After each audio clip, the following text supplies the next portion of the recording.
నా జీవితంలో మరి గడిచిన వారంలో దేవుడు ఒక అద్భుత కార్యం చేశారు. అందుకే మీ మధ్యలో నేను ఉండలేకపోయాను. పోయిన శుక్రవారం, పోయిన ఆదివారం దేవుని చిత్తమైతే దేవుని ప్రజలందరి మధ్యలో ఆదివారం నా సాక్ష్యాన్ని పంచుకోవాలని ఆశిస్తున్నాను. అయితే మరి ఈ సమయంలో తిరిగి మరి మీ అందరితో కలిసి దేవుని సన్నిధిలో ఈ శుక్రవార ప్రార్థనలో పాల్పొందడానికి దేవుడు ఇస్తున్న చక్కని అవకాశాన్ని బట్టి ప్రభువుని స్తుతిస్తున్నాను. దేవుని వాక్యం నుండి ఎస్తేరు గ్రంథము 2వ అధ్యాయంలో కొన్ని ప్రాముఖ్యమైన మాటలు మనం ధ్యానం చేసుకుందాం. ఎస్తేరు గ్రంథము 2వ అధ్యాయము 8వ వచనం. ఆమెను తన కుమార్తెగా స్వీకరించెను. రాజాజ్ఞయు అతని నిర్ణయమును ప్రచురము చేయబడి కన్యకలు అనేకులు షూషను కోటకు పోగు చేయబడి హేగే వశమునకు అప్పగింపబడగా ఎస్తేరును రాజు యొక్క నగరునకు తేబడి స్త్రీలను కాయు హేగే వశమునకు అప్పగించబడెను. ఈరోజు మనం ధ్యానం చేసుకోబోతున్న వాక్య భాగం ఏంటంటే, దేవుడు ప్రత్యేకంగా ఎవరిని జ్ఞాపకం చేసుకుంటాడు, ఎందుకు జ్ఞాపకం చేసుకుంటాడు అనే అంశం. చాలాసార్లు మనకి ప్రత్యేకత అంటే ఇష్టం. ఎవరైనా ఇంటికి వెళ్తే మీకోసమే అండి, మీకు ఇష్టమని ఇది వండానంటే ఎంత సంతోషపడిపోతాం.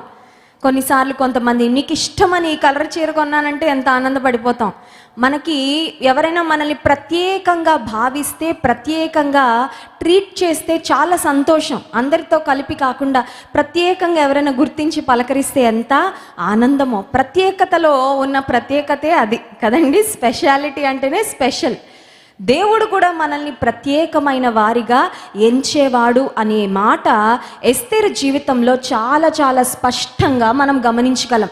రాజైన అహష్వరోషునకు మొట్టమొదట ఒక భార్య ఉండేది. ఆమె పేరు మనందరికీ తెలుసు. చూడండి, వష్టి 1వ అధ్యాయము 19వ వచనం.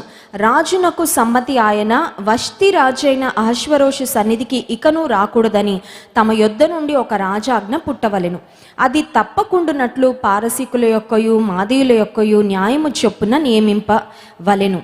మరియు వష్టి కంటే యోగ్యురాలిని రాణినిగా తాము చేయవలెను. వష్టి తన స్థానాన్ని పోగొట్టుకుంది. దేవుని దగ్గర మన స్థానం పోతుందా?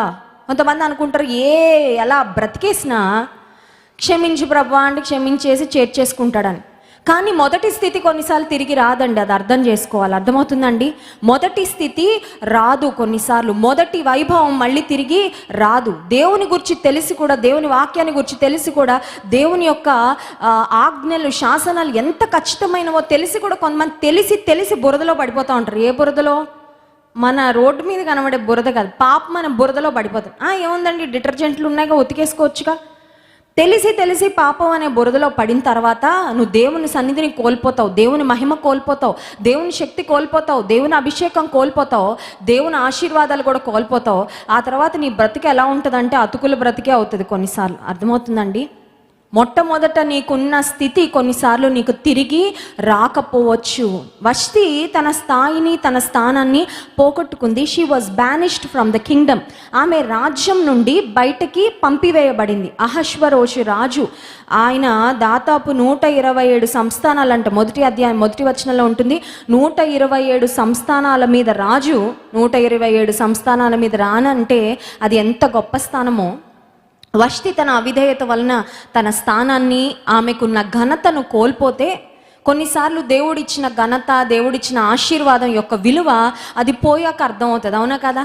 ఆరోగ్యం యొక్క విలువ ఆరోగ్యం పోయాక అర్థమవుతుంది. అవునా కదా? కదండి?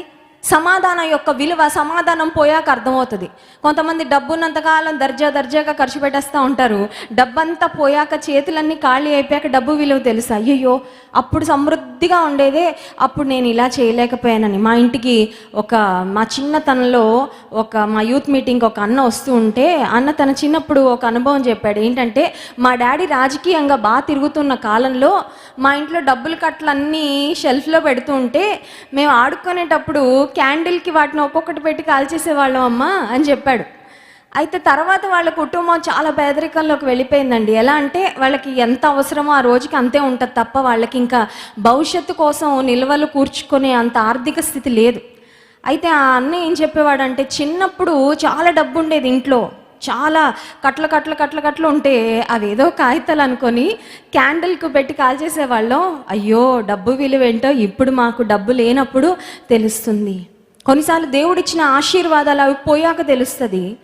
దేవుని యొక్క విలువ, దేవుని ఆశీర్వాదాల యొక్క విలువ అవి ఉన్నప్పుడే గుర్తిస్తే మనం ధన్యులం. హల్లెలూయా.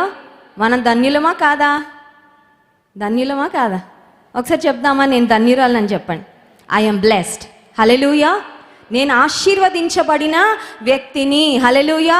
సాతాను అంటాడు, వేస్ట్, నువ్వు శపించబడ్డావు, ఎన్ని శాపాలు, అన్ని శాపాలు, ఇన్ని శాపాలు, నీ భవిష్యత్తు ఎలా ఉంటుంది, నీ బతికి ఎలా ఉంటుందో, అదే అయిపోద్దేమో, ఇది అయిపోద్దేమో. కాదు కాదు. అపవాది మన మనసులో వేసే ఆ బాణాలకు విశ్వాసం అనే డాలు చేత పట్టుకోవాలంటే సర్వాంగ కవచంలో ఎఫెసీ పత్రిక 6వ అధ్యాయంలో ఉంటుంది, have the shield of faith. డాల్ ఎందుకంటే బాణాలు వస్తూ ఉంటాయి, ఆ బాణాలను ఆపడానికి డాలు. నీ మనసు మీదకి అపవాది కొన్ని బాణాలు విసురుతూ ఉంటాడు, అంతా బాగానే ఉంటుంది. సడన్గా అందరూ ఎవరి దారినాలు వెళ్ళిపోయాక ఇంట్లో ఒకరి మీద కూర్చున్నప్పుడు, నా బతికేంటో కదా, దీన్ని ఏమంటారు అంటే సెల్ఫ్ పిటీ అంటారు. ఎప్పుడైనా వచ్చిందండి మీకు? మన మీద మనకే జాలి అనమాట, మన మీద మనకే జాలి. కొంతమంది వాళ్ళు కూర్చుని ఏడుస్తా, ఇంటికి ఎవరైనా వస్తే వాళ్ళని చూసి వాళ్ళు కూడా ఏడవాలని వాళ్ళు ఏడుస్తా అందరిని ఏడిపిస్తూ ఉంటారు. నా బతుకండి, నీ బతికి ఏం అవ్వలే, నీ బతుకు చాలా బాగుంది. హల్లెలూయా. దేవుడు ఉన్నంతకాలం నీ బతుకు బాగానే ఉంటుంది, నీ బతుకు బాగుపడుతుంది తప్ప నీ బ్రతుకు పాడవ్వదు.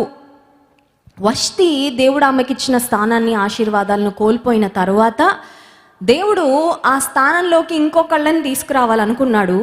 ఆమె కంటే యోగ్యురాలనంట, someone who's better than her, ఆమె కంటే యోగ్యురాలని తేవాలనుకున్నప్పుడు చాలామంది కన్యకలంట. ఆ మాట చూడండి, 8వ వచనంలో 2వ అధ్యాయం ఎస్తేరు గ్రంథము, కన్యకలు అనేకులు షూషను కోటకు పోగు చేయబడి. మన చుట్టూ కూడా అనేకులు ఉంటారు. ఉంటారా ఉండరా? మన వయసు వాళ్ళు ఎంతమంది ఉంటారు? అనేకులు ఉంటారు. మన క్లాస్లో ఎంతమంది ఉంటారు? అనేకులు ఉంటారు. మనం ఉండే కాలనీలో, లొకాలిటీలో ఎంతమంది ఉంటారు? అనేకులు ఉంటారు. ఇంత అనేకులలో నేనేం ప్రత్యేకమండి అని మనం అనుకుంటాం కదండి. అనేకమైన కన్యకలు అక్కడికి చేర్చబడ్డారు, షూషను కోటకు చేర్చబడ్డారంట, సెలక్షన్ ప్రాసెస్లో భాగంగా. ఇప్పుడు అనేకులలో ఒకటిగా ఎవరుందంటే ఎస్తేరు ఉంది. ఎస్తేరు అనే ఒక దేవుని యందు భయభక్తులు కలిగిన బిడ్డ, దేవుని గట్టిగా పట్టుకున్న బిడ్డ, విశ్వాసముతో బ్రతికిన బిడ్డ, తండ్రి తల్లి లేకపోయినా దేవుని మీద ఆధారపడిన బిడ్డ. ఇప్పుడు షూషను కోటలో అనేకులతో పాటు వెళ్ళింది. అనేకులతో పాటు వెళ్ళిన తర్వాత అనేకులకు ఎస్తేరుకి ఒకే ట్రీట్మెంట్. దేవుని బిడ్డలో మన మందిరానికి వస్తాం, మనకైనా పరలోకం నుండి మన్నా కురుస్తుందండి భోజనం, లేకపోతే మనం కూడా బియ్యము, పప్పు, ఉప్పు, నూనె అవే తింటున్నామా? చెప్పాలి. మనకైనా మన్నా, పూరేడు పిట్టలు, ఇవేనా స్పెషల్ ప్రొవిజన్లు ఏమైనా వస్తున్నాయి? ఏం రావట్లేదు కదా. అందరం అదే ఆహారం, అందరం అదే గాలి, అందరం అదే నీరు. ఇప్పుడు షూషను కోటలోకి వెళ్ళిన కన్యకలందరికీ ఒకే ట్రీట్మెంట్. దాన్ని ఏమంటారంటే బ్యూటీ ట్రీట్మెంట్ అంటారనమాట. ఆ బ్యూటీ ట్రీట్మెంట్ చూడండి 12వ వచనంలో, 6 మాసముల గోపరస తైలముతోనూ 6 మాసములు సుగంధ వర్గములతోనూ స్త్రీల పరిమళ క్రియల కొరకైన మరి వేరు పదార్థములతోనూ స్త్రీలు పరిమళ క్రియలు ముగించి రాజునొద్దకు పోవువారు 12 మాసములైన తరువాత రాజైన అహష్వరోషునొద్దకు వెళ్ళుటకు ఒక్కొక్క చిన్నదానికి వంతు వచ్చింది. ఇప్పుడు అనేక మంది కన్యకలు షూషను కోటలోకి వెళ్ళారు. సో ఎస్తేరు అనేకులలో ఒకతే, ఒక గుంపు, ఒక సమూహంలో ఒకటిగా ఉంది. రెండవదిగా అందరికీ సుగంధ వర్గములతో, గోపరస తైలంతో బ్యూటీ ట్రీట్మెంట్లు అయితే అందరికీ సమానంగానే ఇచ్చారు. 12 నెలలు మసాజులు, ఆ ఫేషియల్స్, అవి ఇవి స్పాలు గీలు చేశారంటే ఒక్కొక్కళ్ళ మొహాలు ఎలా వెలుగుంటాయో ఒకసారి ఊహించండి. అర్థమవుతుందండి? వాళ్ళు ఎంత అందంగా, ఎంత సౌందర్యంగా వాళ్ళు సిద్ధపరచబడ్డారు. సో ఒక మాటలో చెప్పాలంటే ఎక్స్టర్నల్గా, బాహ్యంగా అందరూ బాగా సిద్ధపరచబడ్డారు. Everyone was prepared on the outside. బయటకు ప్రతి ఒక్కరూ వాళ్ళు బెస్ట్గా కనబడేటట్టు సిద్ధపరచబడ్డారు. ఈ లోకంలో చాలాసార్లు ఏమనిపిస్తా అంటే అందరూ బాగానే బతుకుతున్నారు కదండి, నేనేనా ఏంటి? దేవుని యందు భయభక్తులు కలిగి నేను పర్వాలా, నా బతుకు బాగానే ఉంది, అందరు కూడా మరి బాగానే ఉన్నారుగా, దేవుడు లేని వాళ్ళు కూడా బాగానే ఉన్నారుగా, దేవుడు లేని వాళ్ళు కూడా సంతోషంగానే ఉన్నారుగా. లేకపోతే కొన్నిసార్లు ఏమనిపిస్తుంది, మాకు కష్టాలు ఉన్నాయి, దేవుడు లేని వాళ్ళకి కష్టాలు ఉన్నాయి, ఇంకేంటండి తేడా? ఇప్పుడు ఇక్కడ అదే చెప్తున్నాను. దేవుని వాక్యాలు మనం గమనించినట్లయితే మిగతా కన్యకలు కూడా ఎస్తేరు వలెనే 12 నెలలు సుగంధ వర్గములతో, తర్వాత పరిమళ తైలములతో, వీటన్నిటితో వాళ్ళ గోపరస తైలముతో ప్రిపరేషన్ అనేది జరిగింది. అది జరిగిన తర్వాత 12వ వచనంలో ఒక మాట గమనించాలి. ఒక్కొక్కరికి వంతు వచ్చిందంట. చూసారండి ఆ మాట? ఒక్కొక్క చిన్నదానికి వంతు వచ్చినప్పుడు ఒక్కొక్క చిన్నది రాజు నొద్దకు ఆ విధముగా పోవచ్చుండెను. హల్లెలూయా. నీ కూడా వంతు వస్తుంది. నీ టైం ఒకటి. అందరం బతుకుతున్నట్టు కనబడిన అందరూ పుట్టిక తేదీ ఒకటే రోజు అండి చెప్పాలి. అందరికి ఒకటే బర్త్డే డేట్ ఉంటుందా? ఎక్కడో కలుస్తుంది కదా. పలానా మీ అబ్బాయికి మాకి ఒకటే రోజు అండి బర్త్డే, ఎక్కడో. అలా అని అందరం ఒక రోజు పుట్ల. పోనీ అందరం ఒకటే రోజు భూమి మీద నుంచి వెళ్ళిపోతామా?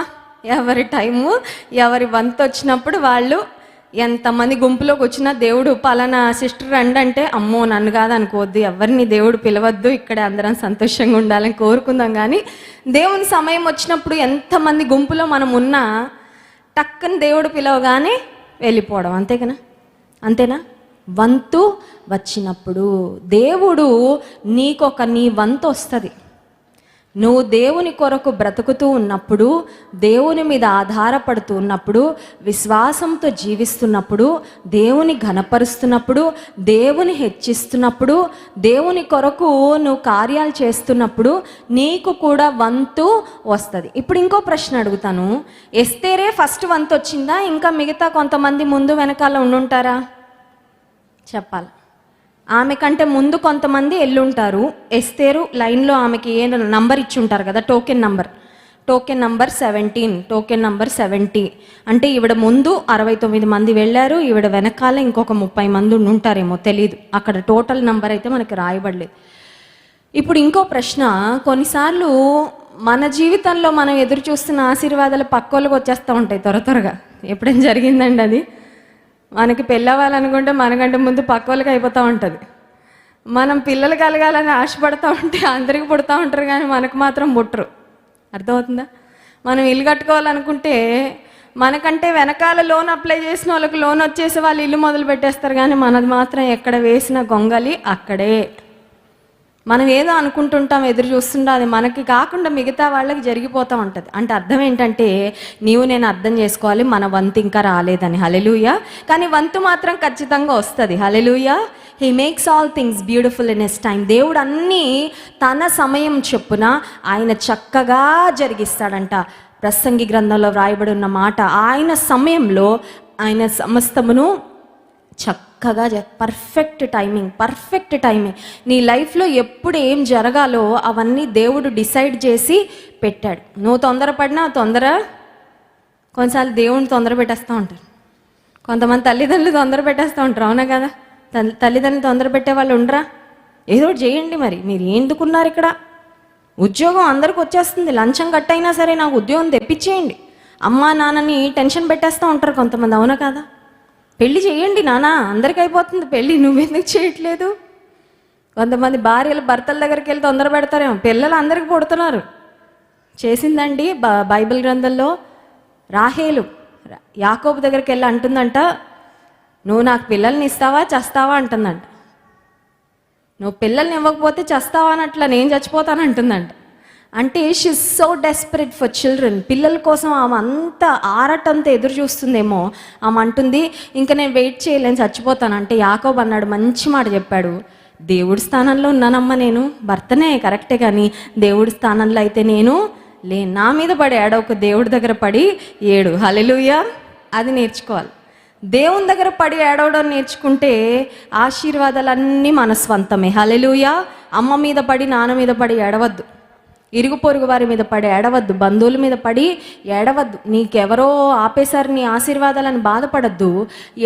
ఏడుపేదో దేవుని దగ్గర ఏడు, ఖచ్చితంగా ప్రతిఫలము దొరుకుతుంది. ఒక్కొక్క కన్యకకు ఆమె వంతు వచ్చిందంట. ఎస్తేరు సమయం కూడా వచ్చింది. హల్లెలూయా. ఎస్తేరు రాణి అవ్వాలని దేవుడు నిర్ణయించినప్పుడు ఆ ముందు ఎంతమంది వెళ్ళినా వాళ్ళు ఎవరు సెలెక్ట్ అవ్వలేదండి. హల్లెలూయా. నీ ఆశీర్వాదాలు నీ ముందు ఎంతమంది పరిగెట్టుకు వెళ్ళినా వాళ్ళకి రావు. నీది నీ కొరకే దేవుడు దాచిపెడతాడు. హల్లెలూయా. నీది నీ కొరకే ఏర్పాటు చేశాడు, అది నీ చేతుల్లోకే వస్తుంది, అది నీవే పొందుకుంటావు, అది నీవే స్వతంత్రించుకుంటావు. నీ ఆశీర్వాదం గద్దె ఎత్తుకుపోదు, ఇంకెవరో వచ్చి దాన్ని తీసుకొని వెళ్ళలేరు. ఎస్తేరు వంతు వచ్చినప్పుడు ఏమైంది అని ఆలోచిస్తే చూడండి, ఎస్తేరు గ్రంథము 2వ అధ్యాయంలో 17వ వచనం. స్త్రీలందరికంటే రాజు ఎస్తేరును ప్రేమించెను, కన్యలందరికంటే ఆమె అతని వలన దయాదాక్షిణ్యములు పొందెను. అతడు రాజ్య కిరీటమును ఆమె తల మీద ఉంచి ఆమెను వష్టికి బదులుగా రాణిగా నియమించెను. ఎస్తేర్ టైం వచ్చిందండి. హల్లెలూయా. నీకు నాకు కూడా టైం వస్తుంది. హల్లెలూయా. బాధపడద్దు. వాళ్ళని వీళ్ళని చూసి బాధపడద్దు, వాళ్ళని వీళ్ళని చూసి కృంగిపోద్దు, వాళ్ళని వీళ్ళని చూసి నిరాశ పడద్దు.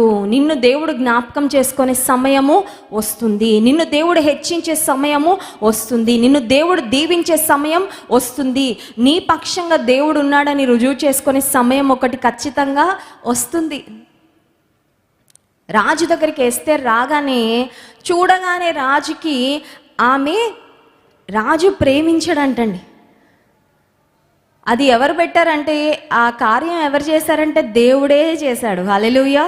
ఎస్తేర్ని చూడగానే రాజుకు ప్రేమ కలిగేటట్లుగా దేవుడే, అది దేవుడు చేసే కార్యం తప్ప అది మనుషులు చేసే కార్యం కానే కాదు. ఇంకొక మాట, కన్యలందరికంటే ఆమె అతని వలన దయాదాక్షిణ్యములు పొందెను. ప్రపంచంలో ఇన్ని లక్షల మంది, ఇన్ని కోట్ల మంది ఉంటే దేవుడు నిన్ను ఏర్పాటు చేసుకున్నాడు ఆయన బిడ్డగా ఉండడానికి. హల్లెలూయా. ఎందుకంటే నువ్వు ఆయన దయాదాక్షిణ్యములు పొందుకున్నావు. లూకాసు వార్త 1వ అధ్యాయంలో 30వ వచనంలో కూడా ఆ మాట మనం చూస్తాము.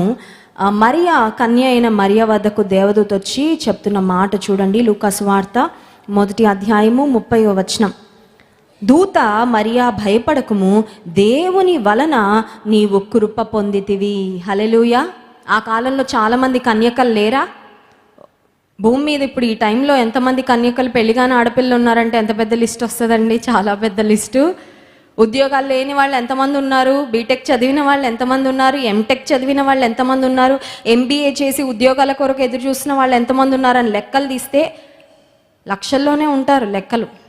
గవర్నమెంట్ జాబుల కొరకు ఎదురు చూసిన వాళ్ళు ఎంతమంది ఉన్నారు, ఎంతోమంది. అంతమంది ఉన్నా దేవుని దయ, దేవుని కృప ఎవరు పొందుకున్నారంట? మరియా ఎంతోమంది కన్యకలు ఉన్నారు, ఎవరికన్నా ఇవ్వచ్చు అవకాశం, యేసయ్య తల్లిగా ఉండే అవకాశం, కానీ దేవుడు మరియకే ఇచ్చాడు. ఎందుకంటే మరియ దేవుని వలన కృప పొందినది. హల్లెలూయా. నీ బంధువులు ఎంతమందైనా ఉండొచ్చు, నీవు తెలిసిన వాళ్ళు ఎంతమందైనా ఉండొచ్చు, వాళ్ళ జీవితాలు ఎలా అయినా ఉండొచ్చు, కానీ నీవు దేవుని దయను, నీవు దేవుని కృపను పొందుకుంటే ఆ ప్రత్యేకత ఖచ్చితంగా నీ జీవితంలో ఉంటుంది. హల్లెలూయా. ప్రతి ఒక్కరు అది ఒప్పుకొని తీరుతారు, ప్రతి ఒక్కరూ అది గమనించేటట్లుగా, ప్రతి ఒక్కరూ దాన్ని గుర్తించేటట్లుగా దేవుని ఆశీర్వాదం ఖచ్చితంగా నీ జీవితం మీద ఉంటుంది. రాజు ఏం చేశాడంట? రాజుకి ఎస్తేర్ని చూడగానే ప్రేమ కలిగింది. ఇప్పుడు ఆ రాజు స్థానంలో మన పరలోకపు రాజు అయిన యేసయ్యను పెట్టుకొని ఎస్తేరు స్థానంలో మనం నిలబడితే ఒకసారి చదువుకుంటే ఎంత బాగుంటుంది చూడండి. ఆ రాజు అయిన అహష్వేరోషు స్థానంలో పరలోకపు రాజు అయిన యేసయ్య, ఆ ఎస్తేరు స్థానంలో మనం పెట్టుకుందాం. ఓకే అండి, పెట్టుకొని ఒకసారి చదువుకుందాం చూడండి. స్త్రీలందరికంటే రాజు ఎస్తేరును ప్రేమించినప్పటికీ ఎస్తేరు ప్లేస్లో మన పేరు పెట్టుకోవాలి. కన్యలందరికంటే ఆమె అతని వలన దయాదాక్షిణ్యములు పొందెను, అతడు రాజ్య కిరీటము ఆమె తల మీద. ఇంకా టైం ఏమన్నా లేట్ చేశాడా? 12 నెలలు ప్రిపరేషన్స్ జరిగిన తర్వాత ఎస్తేరు సమయం వచ్చినప్పుడు ఇంకేం ఆగలేదు. హల్లెలూయా. నీ ఆశీర్వాదాలు ఒక టైం వరకే ఆగినట్టు కనబడతాయి, ఇంకా ఆ తర్వాత తోసుకొని వచ్చేస్తుంటాయి నీ జీవితంలోకి, తట్టుకోలేవు నువ్వు. హల్లెలూయా. అమ్మో ఇదేంటి బాబా, ఈ ఆశీర్వాదాల ప్రవాహం నేను తట్టుకోలేకపోతున్నాను. కొన్నిసార్లు ఎలా ఉంటుందంటే, బ్రతుకు బండి అది లాగాల, గూడ్స్ బండి ఉంటుంది చూసారా మీరు, గూడ్స్ బండి కదలది, ఎంత కష్టపడి కదులుతుందో. కానీ నీ లైఫ్లో దేవుడు సూపర్ ఫాస్ట్ ఎక్స్ప్రెస్ లాగా ఆశీర్వాదాలు పంపించే ఒక టైము వస్తుంది. ఇప్పుడు గూడ్స్ బండిలా ఉండొచ్చు నీ బ్రతుకు, ఎంత ప్రార్థన చేస్తున్నా ఏం మారట్లేదండి, ఎంత ఎదురు చూస్తున్నా ఏం రావట్లేదండి, ఏమవుతున్నాయి ప్రార్థనలు, ఏంటి దేవుడు నన్ను జ్ఞాపకం చేసుకోవట్లేదని అనిపిస్తుండొచ్చు. ఎస్తేరు సమయం వచ్చింది, ఎస్తేరు వంతు వచ్చింది, ఎస్తేరును దేవుడు హెచ్చించాడు. రాజు వెంటనే ఆ కిరీటాన్ని ఆమె తల మీద పెట్టి వెంటనే రాణిగా ఆమెను, దట్స్ ఇట్, వెంటనే ఆమె స్థితి, ఆమె స్థాయి మారిపోయింది. దేవుని కృప ఒక మనిషి జీవితాన్ని ఒక అత్యున్నతమైన స్థానానికి నడిపించగలదు. హల్లెలూయా. బాధపడుతున్నావా? ఏ యోగ్యత నాకు లేదండి, అందరూ నన్ను చిన్న చూపులు చూస్తున్నారని నువ్వు అనుకుంటున్నావేమో. దేవుని కృప అడుగు, ప్రభు నీ కృప నాకు ఇవ్వు. ఎస్తేరుని చూడగానే రాజుకు దయ కలిగిందంట. ఇంగ్లీష్ బైబిల్లో ఉంటుంది, ద కింగ్ హ్యాడ్ ఫేవర్. ఎస్తేరుని చూడగానే రాజుకి ఫేవర్ వచ్చిందంట.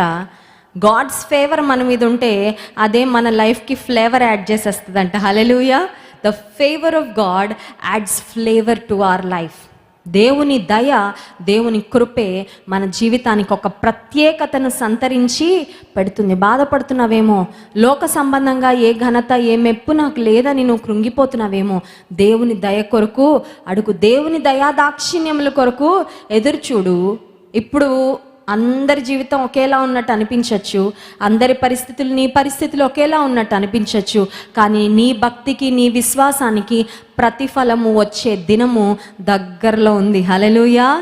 నమ్మితే ఖచ్చితంగా ఎస్తేరు జీవితంలో కార్యములు చేసిన దేవుడు నీ జీవితంలో కూడా ఆశ్చర్య కార్యములు జరిగిస్తాడు. కళ్ళు మూసుకోండి, ప్రార్థన చేసుకుందాం. పరిశుద్ధుడా, మహోన్నతుడా, నీ వాక్యం ద్వారా మీరు మాతో మాట్లాడినందుకు వందనాలు. వష్టికి బదులుగా ఆమె కంటే యోగ్యురాలిని ఆ స్థానంలో పెట్టాలని నాయన రాజు నిర్ణయించాడు.